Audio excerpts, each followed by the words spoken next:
Hello and welcome to another episode of Radio Gagan. As always, I'm joined by Gagan Mohindra. Gagan, how are you? Very well, Olly. Thank you for asking. Good. It's certainly been a bit sunnier since we last did a podcast. Have you been enjoying the summer sun? I have been. I recommend to everyone to make sure they put suntan lotion on like I do every morning. Yeah, that's certainly a bit of advice I could take for sure. I often walk out of the house and forget. So since we last spoke, what have you been up to?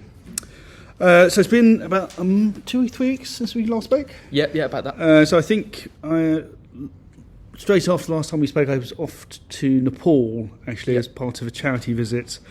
That was over the week of recess, where I went across with Water Aid and the Global Coalition of Global Prosperity to see firsthand how UK taxpayers' money is being used to support countries around the world in terms of our international development and the Global Fund funding. Brilliant. And we've also had quite a few work experience people, haven't we, recently? One of the people we had last week, a girl named Jiya, has come up with a couple of questions for this month's podcast. So I'm going to put a couple of those to you right now. Okay. So the first one, hopefully quite a nice one. Are you superstitious? And if so, do you have any rituals that you perform before big moments, such as perhaps talking in the chamber? So I'm not strictly speaking superstitious, but I do believe in probably what I would loosely term as karma. So I'm a firm believer that if you do the right thing, hopefully you'll get rewarded for that. I am a Hindu. I'm in two minds whether I believe in reincarnation, and Ollie's smiling at the moment because he knows I'm not that religious as well. So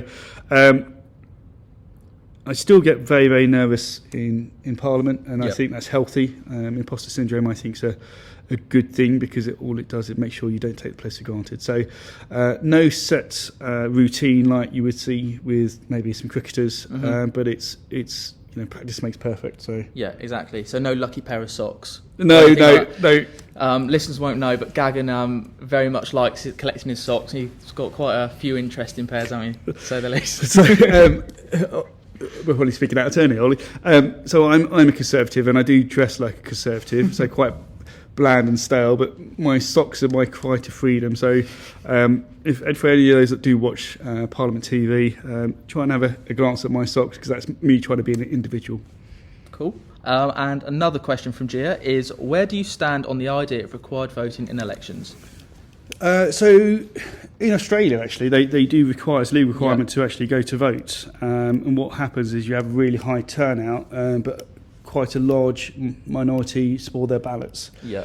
I think the strength of our democracy, we don't need to impose that. It is something that, as a politician, especially one that goes to the ballot box on a fairly frequent basis, having a high turnout does in my eyes give you a bigger mandate. But actually, we're so secure in our democracy, we shouldn't need to force people to go to vote. Yeah, perfect. And final question from Jiya is the use of social media algorithms a threat to democracy?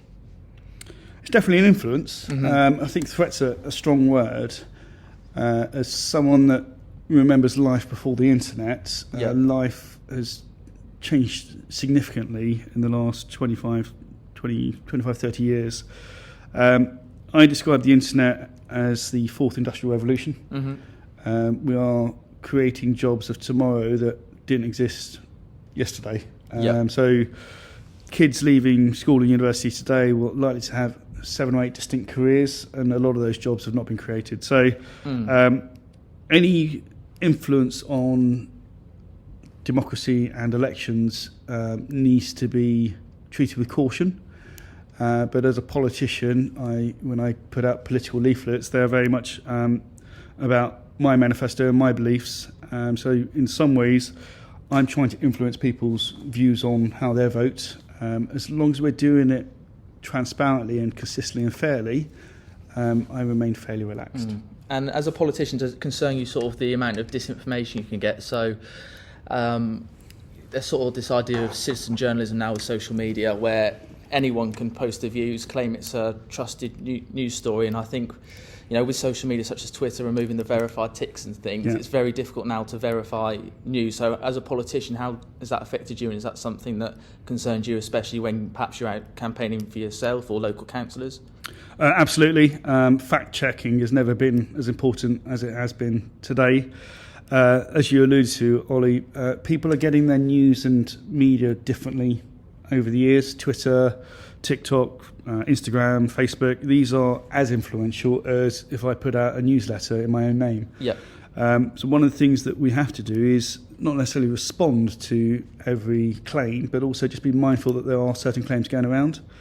If I did respond to every single allegation, I wouldn't be able to do my day job. And actually, I'd rather just concentrate on doing what I think is in the best interest of my community and my country, and hope that people at the next election believe that's the case to continue to lend me their support in the ballot box.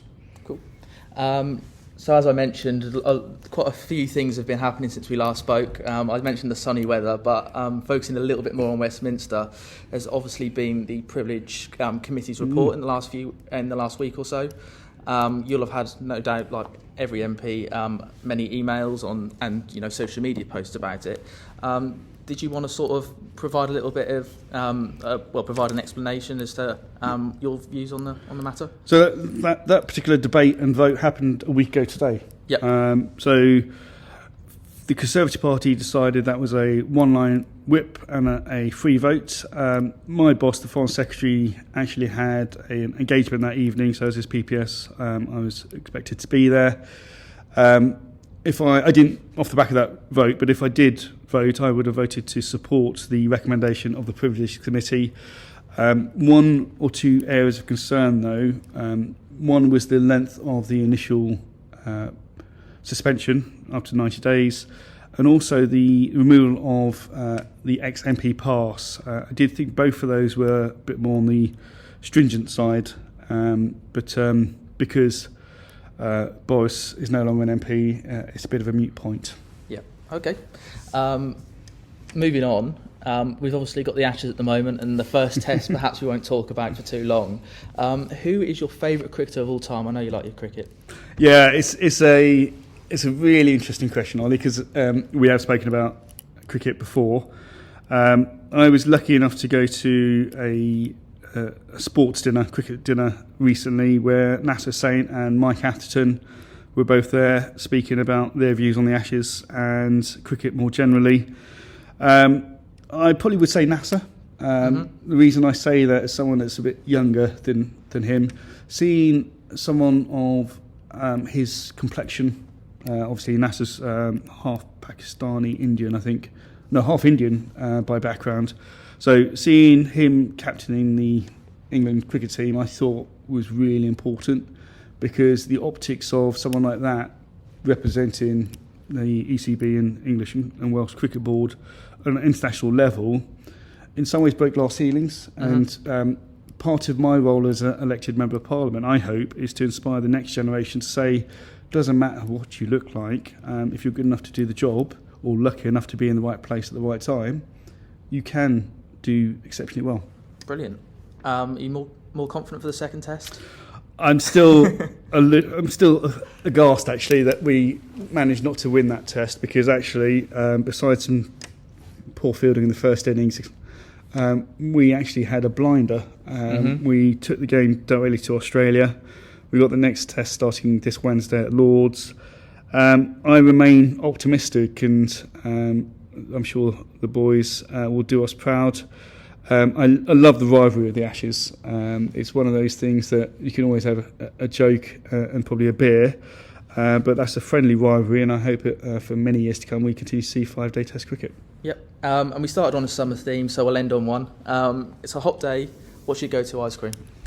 Oh, I love Fab bars. Yeah, I've got a sweet tooth. But Ollie, credit to you. You recently brought in some watermelon ice creams, ice lollies, and they went down like a blast. So yeah, I did tell my wife about those. So hopefully she'll consider buying those in the future. But I know you like it. I know you like a Fab. But apparently Magnum is the most popular ice cream in the UK. Yeah, by quite some margin. Oh, I'm surprised by that. Yeah, there's a YouGov poll. 24% said Magnum was their favourite, and I think second was, I think it might have been a Fab or a Feast.